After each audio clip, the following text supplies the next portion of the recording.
The birthday card stared back at me from my kitchen counter, its cheerful, happy 40th, emblazoned in gold glitter that somehow felt more like a death sentence than a celebration. I'm Brenda Collins, and 3 days ago, I officially entered what everyone euphemistically calls middle age. Though nobody warns you that it feels less like a gentle transition and more like falling off a cliff you didn't know you were approaching. Standing in my pristine suburban kitchen at 6:47 a.m., wearing the same silk pajamas I'd bought to feel sophisticated but now just felt expensive, I found myself asking a question that terrified me. When did I become invisible? It had started subtly. The barista at my usual coffee shop no longer made eye contact when taking my order. The young mothers at my daughter's school formed their tight circles without glancing my way. Even my husband Marcus seemed to look through me these days, his attention absorbed by his phone, his work, anything but the woman who'd been sharing his bed for 15 years. But the moment that shattered everything happened yesterday at Target. I was reaching for organic pasta sauce when a 20-something couple squeezed past me without so much as an "excuse me," as if I were furniture. Invisible furniture. The girl was probably the age I was when Marcus and I met, confident, glowing, taking up space in the world like it belonged to her. When had I stopped taking up space? Growing up in an educated family in Westchester. My father a literature professor, my mother a museum curator. I'd been raised to believe that intelligence and culture would shield me from the shallow concerns of aging. My parents had aged gracefully, traveling to art exhibitions and hosting dinner parties where conversation flowed like good wine. I'd assumed I'd follow the same trajectory. Instead, I felt like I was disappearing one day at a time. The bathroom mirror had become my enemy. Each morning brought new evidence of time's relentless march.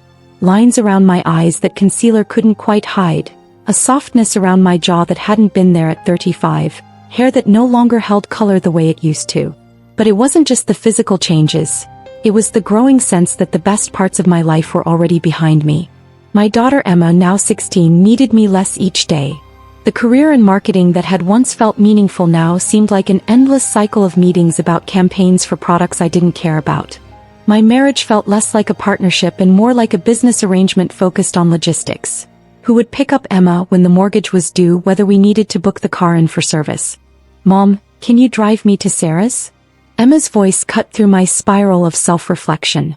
She breezed into the kitchen, 17 and luminous in that unconscious way of youth, grabbing an apple without looking at me. Of course, I said, but she was already gone, leaving me alone with my thoughts and that damning birthday card. The paradox that haunted me was this. I was supposed to be grateful. I had health, financial security, a loving family, a beautiful home. By every external measure, my life was successful. So why did I feel like I was slowly suffocating? Later that morning, dropping Emma at her friend's house, I caught a glimpse of myself in the rearview mirror. The woman looking back seemed like a stranger. Not old, exactly, but no longer young. Caught in some indefinable middle space where I was too mature to be carefree but too young to embrace being elderly. When will you pick me up? Emma asked, already opening the car door. What time works for you? I heard myself saying and realized with a jolt that I had no other plans. No pressing appointments, no social commitments, no burning passions that demanded my Saturday. Just the endless stretch of unstructured time that should have felt like freedom but instead felt like evidence of my irrelevance. As I drove home through our tree-lined neighborhood, past houses filled with families at various stages of their own journeys, I made a decision that surprised me with its intensity. I couldn't continue living like this. Something had to change because the alternative, slowly fading into the background of my own life, was unacceptable. But what exactly needed to change? And more importantly, was it even possible to reinvent yourself at 40, or was I already too late? That question would consume me for the next 6 months, leading me down paths I never expected to explore and teaching me truths about midlife that no one ever talks about. But first, I had to acknowledge the depth of the crisis I was in, and accept that the woman I'd been might not be the woman I was meant to become. The weeks following my birthday passed in a haze of desperate experimentation that felt less like self-improvement and more like flailing in quicksand. I threw myself into what I privately called Operation Relevance, a systematic attempt to reclaim the vitality and purpose that seemed to have evaporated overnight. First came the wardrobe overhaul. I spent an entire Saturday at the mall studying teenage girls and young women, trying to decode their effortless style. I bought skinny jeans that made my legs look like sausages, crop tops that revealed a midsection I wasn't ready to display, and boots with heels that left me hobbling. The total came to $800 for clothes that made me feel like I was playing dress-up in someone else's life. "You look different," Marcus said when I emerged from our bedroom wearing my new uniform. "Good different or bad different?" I asked, hating how desperate I sounded. "Just different," he replied, which somehow felt worse than if he'd said terrible. Emma was more direct. "Mom, why are you dressed like you're trying to get into a club?" I changed back into my usual clothes, tasteful, age-appropriate, boring, and added fashion failure to my growing list of midlife inadequacies. Next, I attacked my career with the same manic energy. I volunteered for every project, stayed late to prove my relevance, and pitched ideas with the enthusiasm of someone half my age. My younger colleagues began looking at me with a mixture of pity and confusion, like they were watching someone's mother try to be cool. Brenda, my boss, 34-year-old Tyler, said during one particularly awkward brainstorming session where I'd suggested we leverage synergies for the dozenth time, "Maybe you should focus on the strategic overview rather than the tactical execution." Translation: step back and let the young people handle the real work. The fitness phase was perhaps the most humiliating. I joined a high-intensity gym where 20-somethings grunted through workouts that looked like military training. My first class left me dizzy and nauseous, limping to my car while college-aged women bounced out chatting about their weekend plans. "Maybe you'd prefer our gentle yoga classes," the impossibly toned instructor suggested, her smile dripping with condescension masked as concern. Even my attempts at social reinvention backfired spectacularly. I signed up for a book club hoping to meet like-minded women, only to discover it was dominated by recent retirees who discussed novels through the lens of their grandchildren's reading levels. I tried joining a hiking group and found myself gasping for breath while everyone else maintained conversational pace up mountainsides. The breaking point came during what should have been a triumph. My 20th high school reunion. I'd spent weeks preparing, new dress, professional blowout, careful makeup. I was going to show everyone how well I was doing, how gracefully I was aging, how successful my life had become. Instead, I spent the evening comparing myself to every woman in the room. Sarah Chin looked exactly the same as she had at 18. Lisa Rodriguez had somehow grown more beautiful with age. Even the women who'd gained weight or shown signs of aging seemed confident and comfortable in their skin in ways I couldn't fathom. "Brenda, you look exactly the same," people kept saying, which I gradually realized was code for, "You look appropriately preserved for someone your age." The worst moment came when our former class president, now a successful entrepreneur, asked what I'd been up to lately. "Oh, you know," I heard myself saying, "the usual. Work, family, keeping busy." Keeping busy. The rallying cry of the irrelevant. Driving home that night, still in my reunion dress that suddenly felt like a costume, I realized that all my frantic efforts to reclaim my youth had only emphasized how much I'd lost. I wasn't becoming more vital. I was becoming a caricature of desperation. The depression that followed was unlike anything I'd experienced. Not the sharp pain of grief or disappointment, but a gray numbness that settled over everything like fog. I went through the motions of my daily life, work, carpools, grocery shopping, but felt like I was watching someone else perform the role of Brenda Collins. Marcus noticed, of course. "Are you okay?" he'd ask with increasing frequency, and I'd nod and smile and deflect because how do you explain that you're mourning your own relevance? Emma, with the brutal honesty of teenagers, was more direct. "Mom, you've been weird lately. Like weirder than usual." The irony wasn't lost on me that in trying to become more interesting, I'd apparently become less recognizable to the people who knew me best. 3 months into this spiral, I found myself crying in my car outside the grocery store, triggered by nothing more than seeing a young mother with a baby strapped to her chest, radiating that purposeful energy I remembered from my own young motherhood. She knew exactly who she was and what her life was about. I envied her with an intensity that scared me. That's when I admitted something I'd been avoiding. I wasn't just having a bad few months. I was having a midlife crisis, and all my attempts to fix it were only making it worse. But the question remained.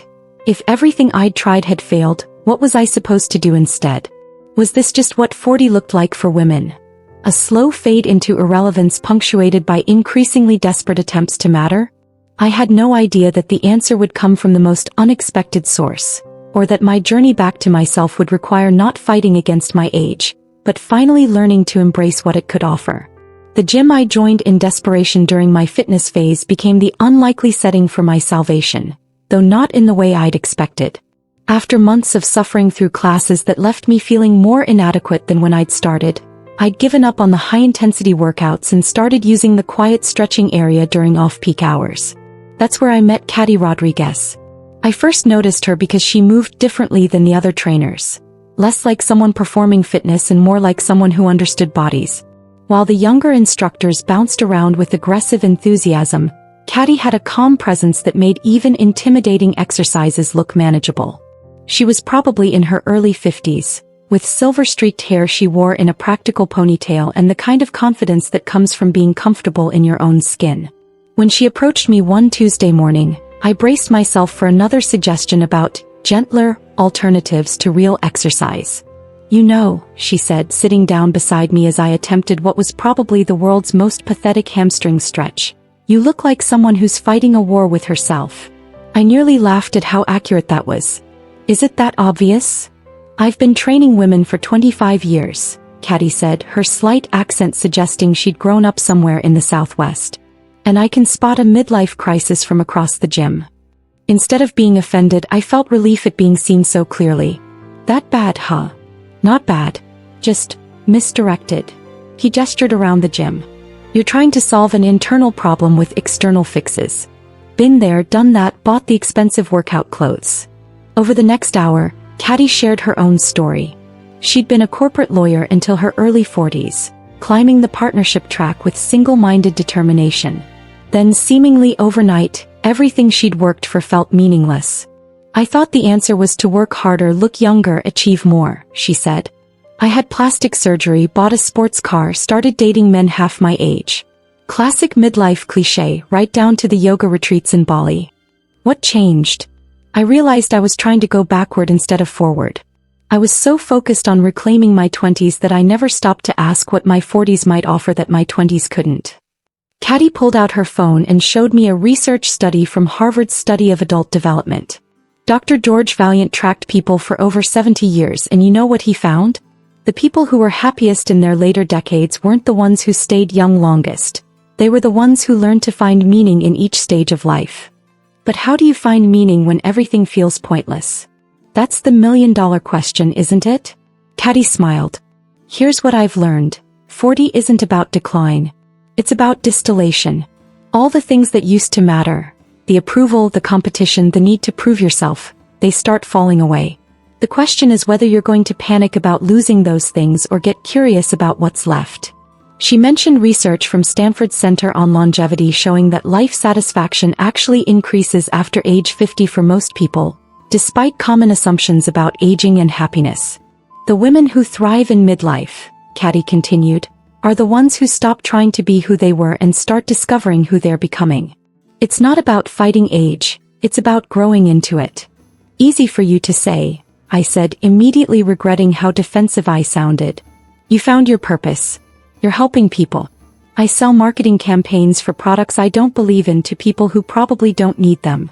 "Brenda," Katy said gently, "what if your current crisis isn't a problem to be solved but information to be gathered?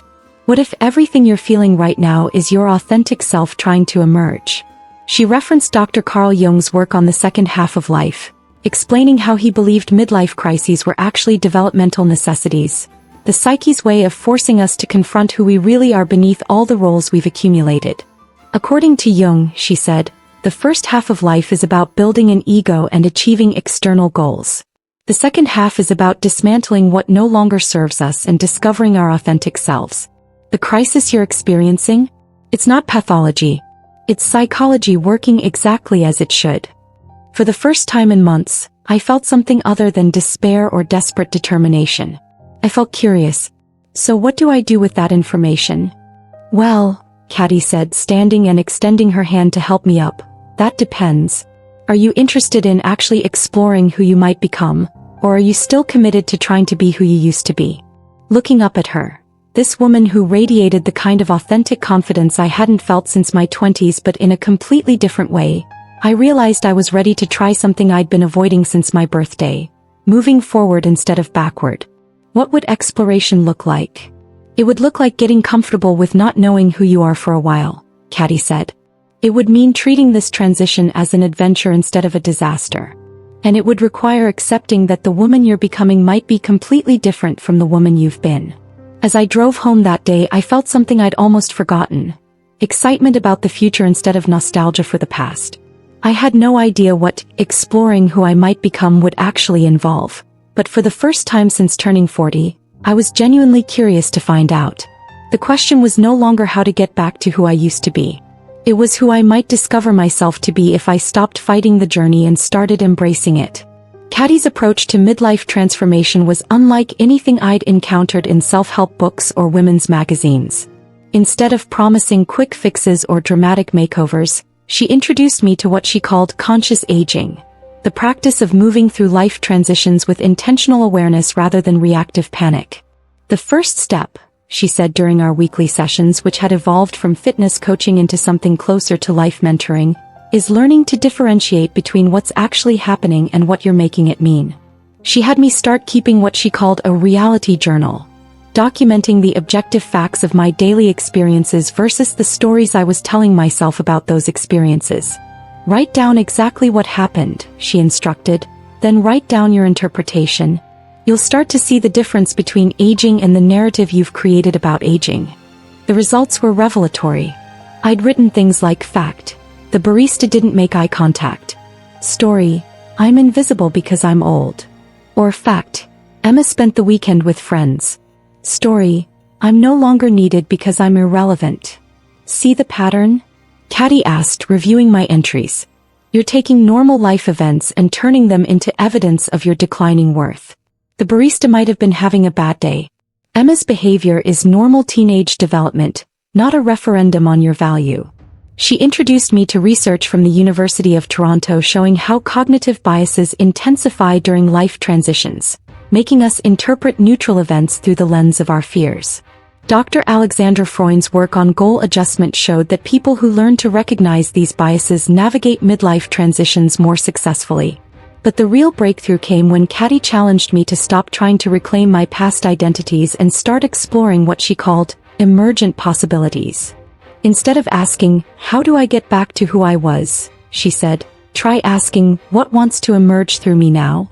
The question felt uncomfortably abstract until she gave me a concrete exercise. Spend 1 hour each week doing something I'd never done before with no goal other than curiosity. My first experiment was a pottery class at the local community center. I'd always been drawn to ceramics but had never tried it, telling myself I didn't have time or talent. Sitting at the potter's wheel, trying to center clay that seemed determined to collapse, I felt something I hadn't experienced in years. The pleasure of being a complete beginner. How'd it go? Katie asked the following week. Terrible, I laughed. I made the world's most lopsided bowl. But I loved every minute of it. What did you love about it? The fact that I had no expectations. I couldn't compare myself to anyone because I had no reference point. I was just present. That, Katie said, is what authentic engagement feels like. When was the last time you felt that at work? I couldn't remember. Week by week, my experiments grew bolder. I took a photography class and discovered I had an eye for capturing moments others missed. I joined a community theater group and found myself cast in a small role that required me to be genuinely funny rather than professionally competent. I started volunteering at a literacy center, working with adult learners who were facing their own identity transitions. Each new experience felt like excavating buried parts of myself. But the real transformation came when I stopped trying to integrate these discoveries into my existing life and started imagining what a life built around them might look like. What if, I asked Katie one afternoon, I'm not supposed to add these things to my current life? What if I'm supposed to build a different life around them? Tell me more about that, she said, with the careful neutrality of someone who'd been waiting for me to reach this conclusion. I keep trying to fit creativity into the margins of a career that doesn't inspire me. But what if the margins are where the real life is happening? The conversation that followed changed everything. Katie shared research from the University of Melbourne about encore careers, the phenomenon of people over 40 making significant professional transitions not out of necessity but out of a desire for meaningful work.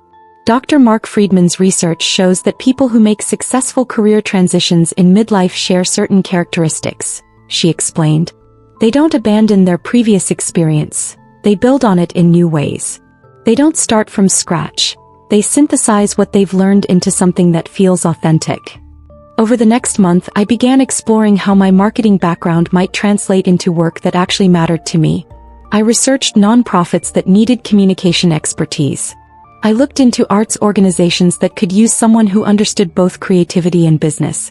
I even investigated teaching opportunities that would combine my love of learning with my professional skills.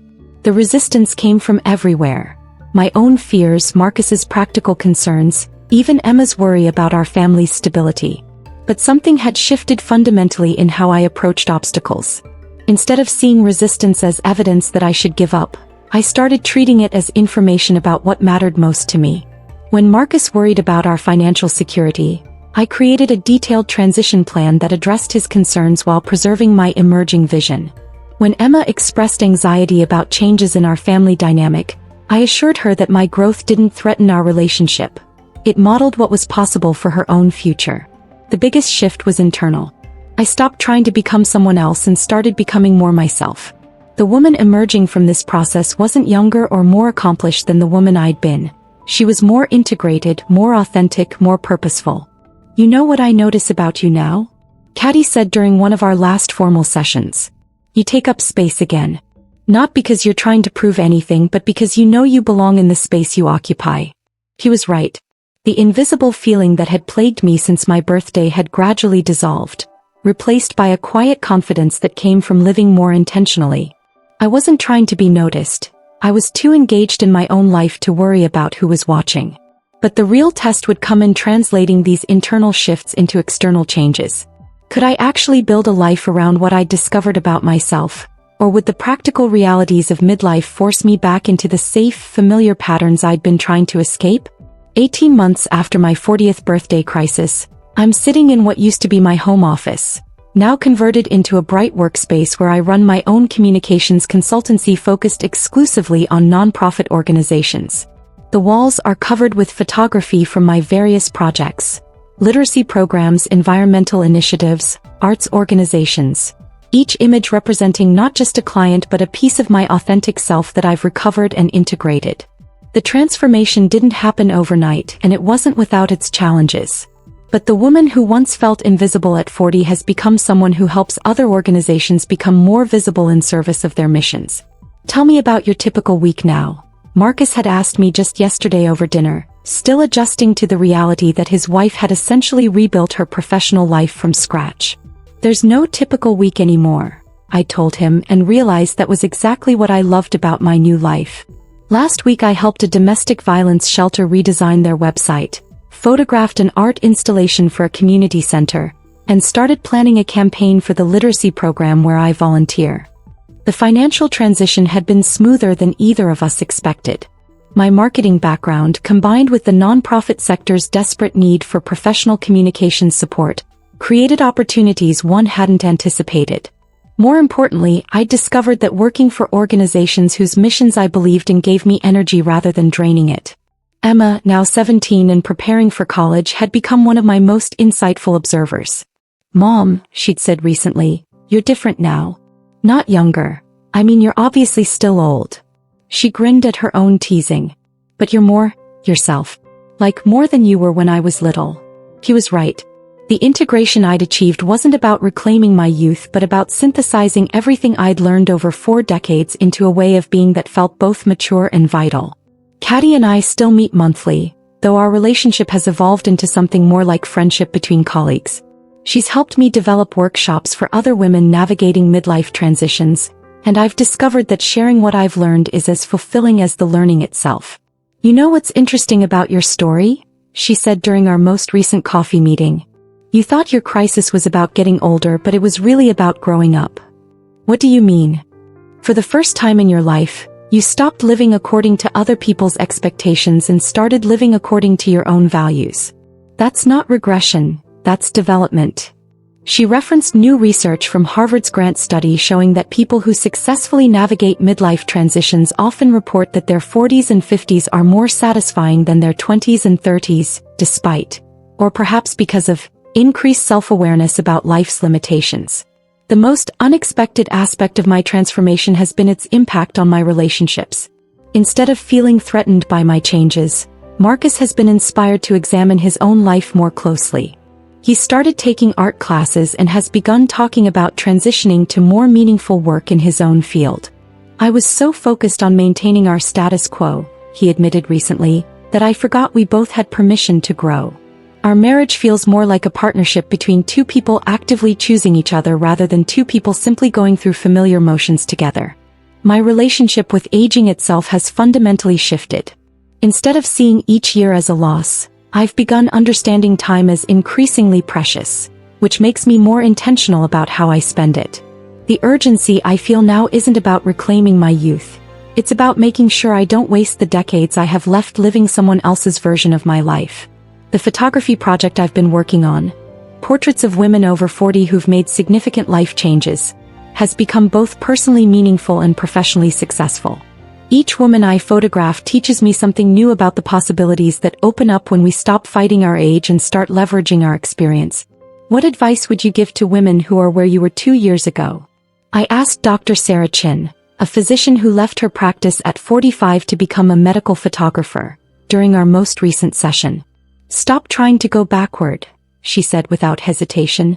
"The path forward is always more interesting than the path behind you, but you can't see it if you're constantly looking over your shoulder."